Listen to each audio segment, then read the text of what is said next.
Hello there, my wonderful gumdrops. Q&A time. Firstly, I posted the entire last video on the blog along with everything I said, which took a long time. And Posting Jam person there pointed out that Solomon's story sounds a lot like Dishonored's, which is honestly a connection I'd never made before. Because I came up with a less fantastical version of Solomon's story years ago for my historical reenactment society, where he gets accused, where basically Queen dies, he witnesses it, the king thinks he did it. This was used in Henry VII, and Queen Consort. So yeah, that's why I never made the connection to Dishonored. So with that connection made, I don't want it to be that game that's kind of like the beginning of Dishonored. I'm going to change it to Solomon's been in the castle for quite a while now, maybe a week or so, and the castle gets attacked by Mildred mini army. More than that, he hears flashbang wallop in the Queen's tower, runs up there, sees the Queen of Mildred. Someone tries to stop him, and basically fails. Queen gets killed. Someone has to run for it. I think that may give it more difference to Dishonored now. You know, I never actually, like I said, I never actually noticed it until Posting Jam pointed it out. So thanks for that. Also, what it lets me do is it also lets me kind of play on the look. Solomon's quite skilled at what he does, because if I give him daggers, quite a lot of skills, make him say level 25 or something maybe. Have him do a few fights with some shadow soldiers. Have that kind of, just kind of, look, these are just men. Well, not men, but look, these are just soldiers. Kill 10 rats. And then goes up and Mildred just owns him. It also gives, it allows them to go, look, this guy's quite powerful. And also when someone turns into a shadow soldier, like, this is a very different character now. So I have questions. Look at that, a board of questions. Fun.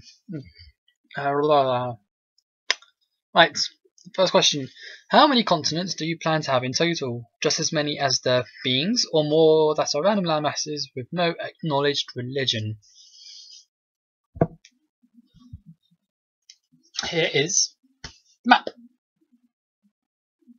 Excuse my pathetic drawing. This is the map of the game. Here we have a Detry's kingdom, or Detry's land even.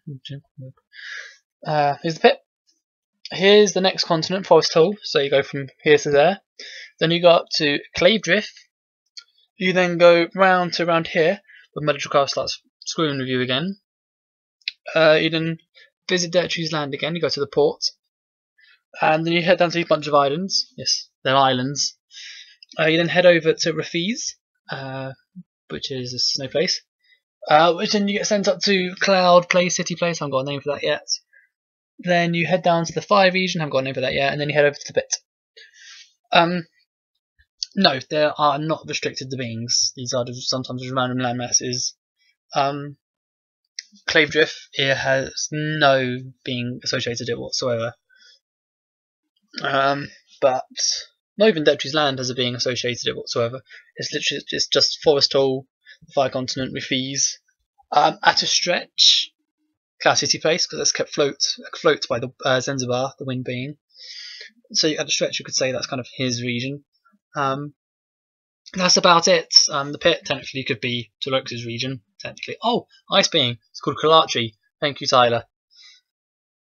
That's about it. The bunch of beaches. They're not going to look exactly like that. That's a poor man's drawing there.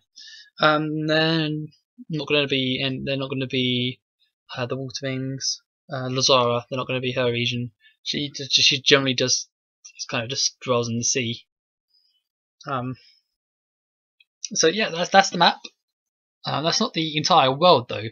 I may get round to designing the entire world today, tomorrow, whenever. I like to have my lore set in place, so to speak. I have a very Tolkien-like approach. So no, this is only a part of the actual whole world. This is going to be the explore part in the game, and there's going to be lots of fun zoning the whole world because I can reference places. Like there's definitely a place to the north of here. I know that much. Before it's going to be an area that was quite small, but neither the Earth being, because the place was getting overpopulated, kind of built new land masses for them magically. Magic. So when she died, and the druid and forest hall has to kind of look after it all, the people down here now think that wait, no, but our place is obviously going to be more affected by this person screwing up. We want them to have an archive, so now they're trying to launch an invasion to get the druid and go back up again. So yeah, so that's the map. As you play the game, will you meet companions you can recruit along the way, either like Final Fantasy, where they just join, or like Dragon Age, where you can choose if you want them, or like Skyrim, where you can drop them and pick them up again. I'm in two minds about the follower system. Either one, to have them as an addition. Basically, there's one per continent. So Solomon's mentor, Nicholas, travels with you around Deptry's land. And then once you're about to go into Forest Hall for the first time, you're going to go, I need to stay here, mate. Good luck! Then you meet the Earl, who travel around with you in Forest Hall. Then you've got Landstra and Havoc, who will travel around with you in Clavedrift, try and stop the invasion, etc, etc, etc. I'm thinking the when Medjugorje starts screwing with you, the water place, that's going to be you two on your own. Or I might have it that where, say, for the first time, you're talking to Nicholas, someone's mentor, and he says, "Look, do you mean to come with you? You know, I know this place pretty well, so I could be handy." Have you go, "No," or "Yes, come with us." Dialogue I might see if I do that way, dialogue might alter depending. The general flow of the game will still be the same, but dialogue will change. For example, when I'm trying to give an example when Nicholas would have been. The dialogue will probably change somewhat. Probably go with the first one. Have a bit more Final Fantasy style, because that's kind of my main inspiration for this. The first few Final Fantasy games before I started sucking. Controversial. Definitely not like Skyrim though. Dropping off and picking them up, because yeah, I can't bother with all that. If you have followers, will there be a need for a healer? Well, as you said, you want the game to be a bit like Guild Wars 2. So will there be no need for a trinity? Solomon and Tostig and your side character can all heal. That's it. Solomon uses shadow energy to heal himself and his guys. Tostig has bandages to heal him and his friends. And the side characters have their own unique way of healing. That's in no way going to limit the challenge. The enemies are going to be quite strong, to sometimes warrant the fact that everyone can heal. So it's not going to be detrimental to the gameplay, I don't think. I didn't like the idea of each side character, because if I made it, going by this system, if each side character could heal somehow, I think they'll get very stale very quickly. Because now they're just the healer of the group. Oh look, you've got a new healer. Oh look, you've got a new healer. Oh look, you've gone into Clavedrift. You've got a new healer. I don't want it to be like that, so I want them to be their own separate each characters. To be their own character in their own right. So yes, everyone can heal. But it will be needed. Do you plan on just telling the story of Solomon, or will there be stories you can play with? Other stories you can play with? As the world is so big, would players be able to play a different character from a different background? The story is Solomon and Tostig's. A few points during the game, one I have planned in my head already, is Tostig will get a lead on where his father is. Solomon will feel a strange sort of presence of light or shadow energy, or a certain type of energy from a certain town. He wants to investigate it. So you can either pick to play as Solomon for a little bit, just Solomon, or as Tostig. Tostig will follow his lead. Solomon will investigate the town.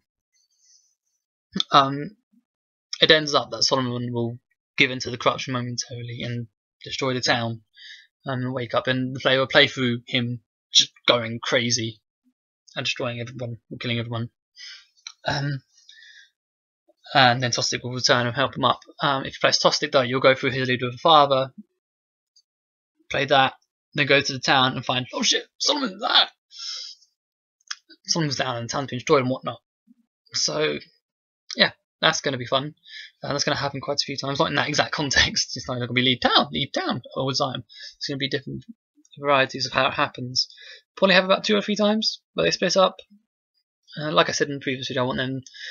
There's no feasible way I can have them stay together the entire time because they have 2 similar but different motives.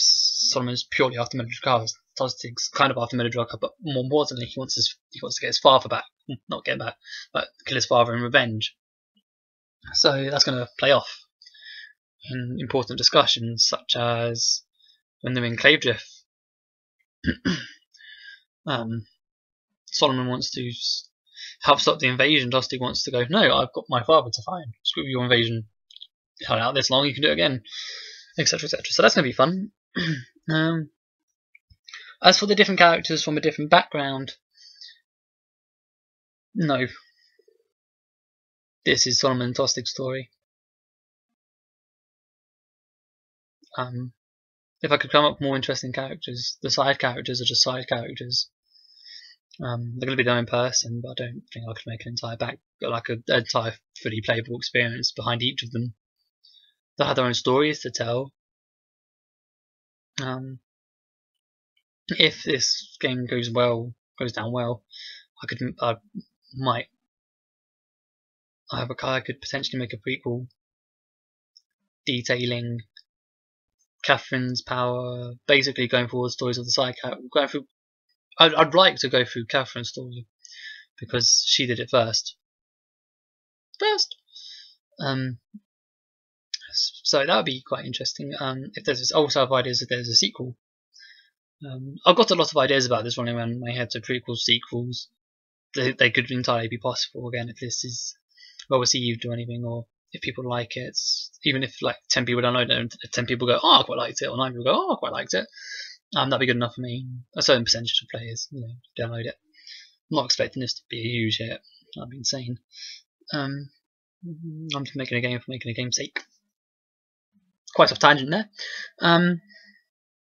Do you plan to include any forms of transportation to get around continents quickly? You mentioned airships. Will you be able to get to your personal one? In terms of transport around the continents quickly, after Yes. After Clavedrift, you get your own ship. So you can sail around. Once you hit the Cloud City place, you'll get your own airship that you're flying around with. Because you need it to get to the Fire Continent and to descend into the pit. The final battle is going to be in the pit, and that's the only way to get through those places. So yes, you will get your own airship and you will get your own ship. What I'm planning to do now is I think F.A.R or Yanfly. Someone has a script. I think it's F.A.R actually. If I'm wrong, I'll correct myself. Where you can only get off on your ship or airship at certain points. So I'm thinking of having the snow place have a dock, the beach have a dock, and Deputy's Land have a dock, and Clavedrift have a dock, of course, as well. That you can only use when you're in your ship. So you can't just walk into a body of water and your ship will suddenly appear. You'll be at the dock. Same with the airship. There'll be certain places where you can land. I think Malade will have because airships used to be quite popular. Not all people had not all airships were piloted by raiders. They were used to quite some effect just by normal people from the Cloud City. So there will be airship landing spaces. I'm going to put them in after I've designed each map, or maybe during, depending if I want it to be a specific place for airship landing. So yeah, that's all the questions done. I'll publish this video, send it out. Yeah, that's about it. And thanks for the support again, especially Poston Jam. He's commented quite a few times on my blog. So, ta! Some of the guys as well. Mainly on how not to build a city. I think that might be my most interesting article. So yeah, I'll get to designing a proper world map. I'm also going to design a timeline of the history. So that's going to be a giggle. What else is now I'm going to do? I have like 4 whiteboards, so I'm going to wipe this one down. I'm going to keep the map there. I think that's it. Yeah. So I might not be posting videos for a while doing blog posts because I am going away Thursday. I'm not sure if I'm taking my laptop yet. I probably won't. So I'm going to be coming back Saturday. And for the life of me, I can't remember my username and password to the actual blog.